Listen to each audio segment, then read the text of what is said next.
Assalamualaikum warahmatullahi wabarakatuh. Perkenalkan, nama saya Endang Pratiwi. Kali ini saya akan memaparkan mengenai RPP atau Rencana Pelaksanaan Pembelajaran menggunakan Blended Learning. Nah, sebelum kita lebih jauh lagi menjelaskan mengenai RPP, sebelumnya saya akan mengingatkan kembali tentang apa itu Blended Learning.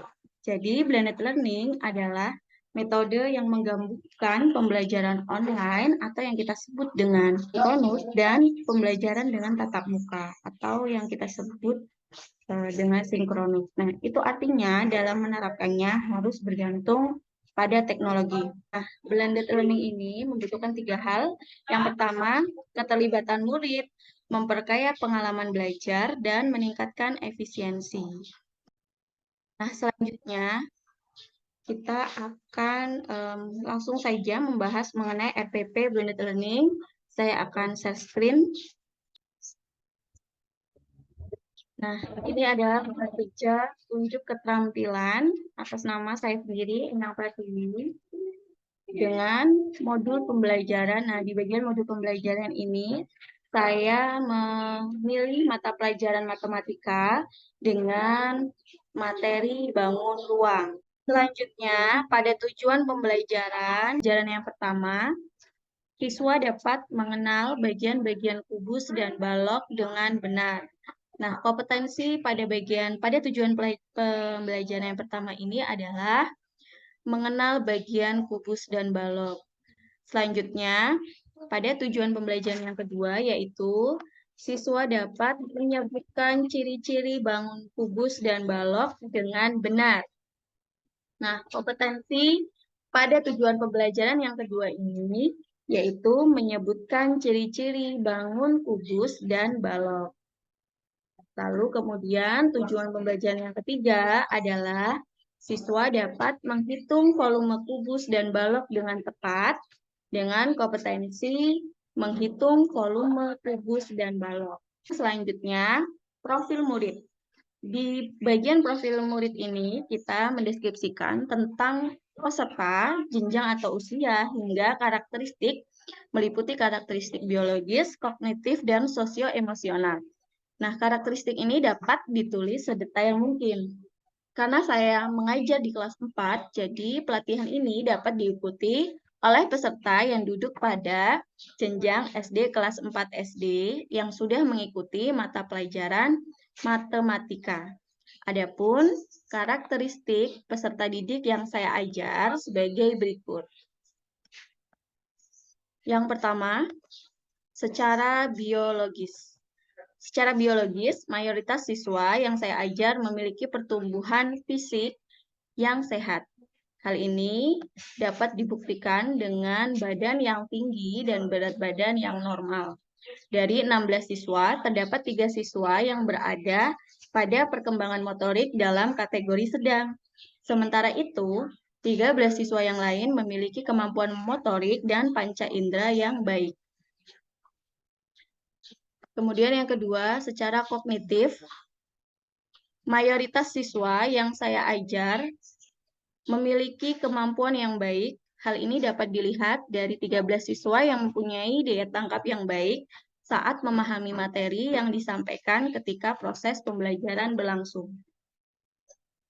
Selanjutnya, secara sosio-emosional,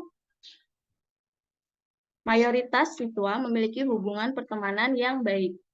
Hal ini dapat dilihat dari relasi antar teman yang dikategorikan sehat dan tidak ada isu perundungan atau setelah pada bagian profil murid, selanjutnya kita ke bagian yang keempat, yaitu bukti dan asesmen pembelajaran.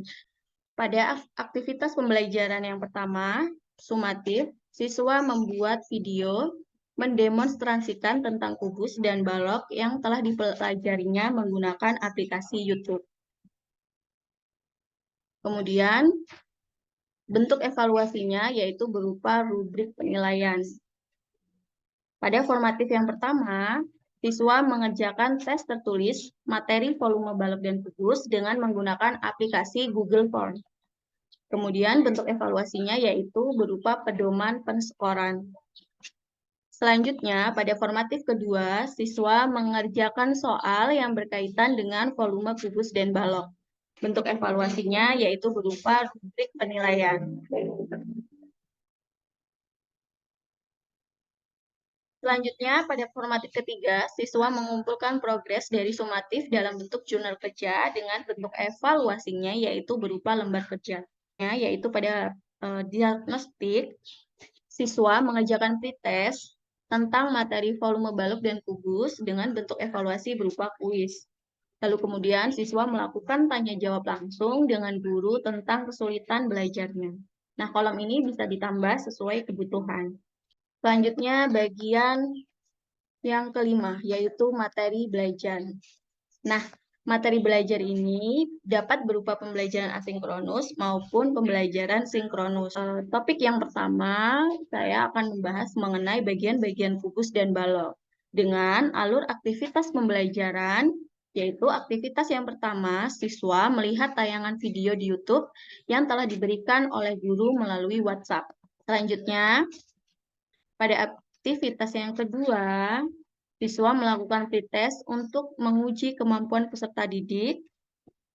Nah, pada aktivitas kedua ini kita menggunakan pembelajaran sinkronus, yaitu dengan link quizzes dengan membutuhkan waktu 15 menit. Ini ada soal-soal mengenai bangun ruang. Di sini saya sudah membuat sebanyak 6 soal. Yang kedua, topik yang kedua ini adalah menyebutkan ciri-ciri kubus dan balok. Nah, pada bagian ini siswa menyimak penjelasan guru tentang ciri-ciri kubus dan balok. Nah, topik kedua ini kita menggunakan pembelajaran sinkronus yang mana video ini kita tonton bersama-sama di dalam kelas selama 10 menit.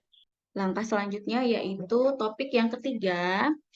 Di sini adalah aktivitas yang pertama, siswa menyimak penjelasan guru tentang volume kubus dan balok. Nah, setelah siswa menyimak, nanti siswa akan melakukan pembelajaran asinkronus, yaitu siswa menjawab soal-soal yang ada di Padlet. Di sini sudah saya buat soal-soal di Padlet yang bisa dijawab oleh anak-anak saat anak-anak ada di rumah. Selanjutnya, di aktivitas selanjutnya, siswa secara individu mengerjakan soal-soal mengenai volume kubus dan balok di Google Form. Di sini sudah saya buat mengenai soal-soal tentang Google Form. Nah, di sini bisa soal bangun ruang dalam bentuk Google Form. Di sini bisa kita jawab nama, misalkan namanya adalah Adi, lalu menjawab pertanyaan-pertanyaan yang sudah saya buat. Kalau sudah selesai, nanti langsung dikirim. Terakhir, siswa juga membuat video mendemonstrasikan mengenai kubus dan balok berdasarkan pengetahuan mereka, yang mana pembelajaran ini adalah asinkronus, karya siswa di-upload ke YouTube. Durasi waktunya adalah selama 5 menit. Kemudian setelah itu, refleksi diri dengan melakukan tanya jawab langsung dengan guru di kelas. Ini adalah pembelajaran sinkronus dengan metode wawancara. Jadi tanya jawab antara guru dan peserta. Pada bagian yang ke-6, di sini adalah tautan rekaman. Di sini nanti video rekaman yang saya buat ini nanti akan ditempel di bagian link ini. Kemudian bagian yang terakhir adalah referensi belajar. Di referensi belajar ini berupa link, bisa link YouTube ataupun artikel yang berisikan tentang materi kubus dan balok atau materi bangun ruang ini. Mungkin itu saja yang dapat saya jelaskan. Sepertinya sudah keseluruhan sudah saya jelaskan. Demikian, terima kasih atas perhatiannya. Kurang dan lebihnya saya mohon maaf. Saya akhiri. Wassalamualaikum warahmatullahi wabarakatuh.